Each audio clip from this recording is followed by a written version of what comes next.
Parece que o jogo virou, não é mesmo? Ontem criticado, Rogério Ceni hoje merece elogios, mas ainda não elogiado. Antes de dar início aqui ao vídeo, eu peço que você se inscreva se ainda não for inscrito, deixa o like para dar aquela moral, compartilhe o vídeo com a galera e aciona o sininho da notificação.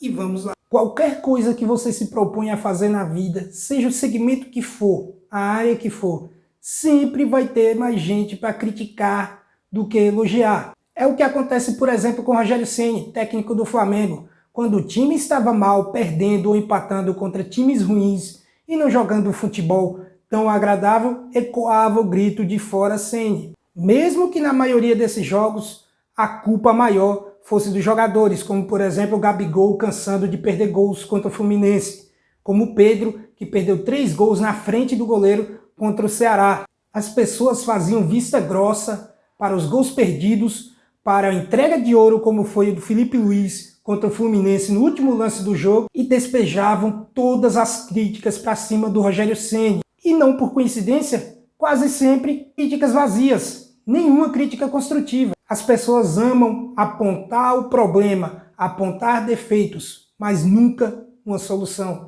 Agora que o Flamengo entrou nos trilhos, venceu dando show o Palmeiras, venceu dando show o Grêmio, venceu dando show o Sport e o Vasco, cadê as pessoas para elogiar o trabalho do técnico rubro-negro? O cara colocou o Ilharão na zaga, coisa que ninguém nunca fez. Eu já havia dito isso aqui no canal, que acho que o Arão seria um baita de um zagueiro e que também o Filipe Luís seria um baita de um cabeça de área, coisa que ainda não foi feita, e ninguém veio elogiar. Elogiam o futebol do Arão, que está jogando igual Van Dijk, que não toma drible, não erra passe, não erra bote, mas não elogiam o Rogério Ceni, que teve a visão para colocá-lo naquele setor. Recuperou o futebol do Gustavo Henrique, que até para mim, por exemplo, eu admito aqui, já havia desistido do zagueiro rubro-negro, falei que ele não deveria mais vestir a camisa do Flamengo, e ninguém vem falar isso aqui. Está recuperando aos poucos o futebol do Everton Ribeiro, que vinha jogando muito mal desde a sua volta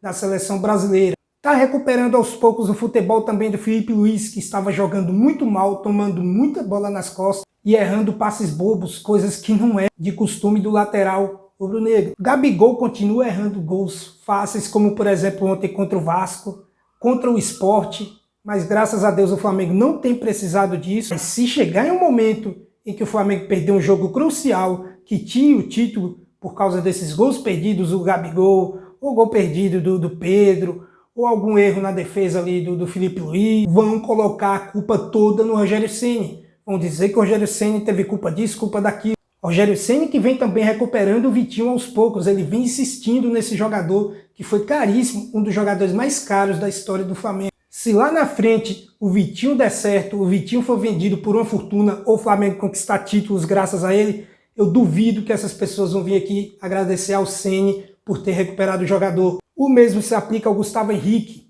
que em outras mãos poderia simplesmente ter sido esquecido, ter sido abandonado, mas o Ceni insistiu nele e ele está jogando pra caramba. O Arão estava muito mal de volante, estava errando passes, coisa que ele não costuma errar. O Ceni passou para a zaga, está jogando fino da bola. Cadê essas pessoas para elogiar o trabalho do Ceni agora? Se o Flamengo for campeão brasileiro, vai ser muito graças ao treinador.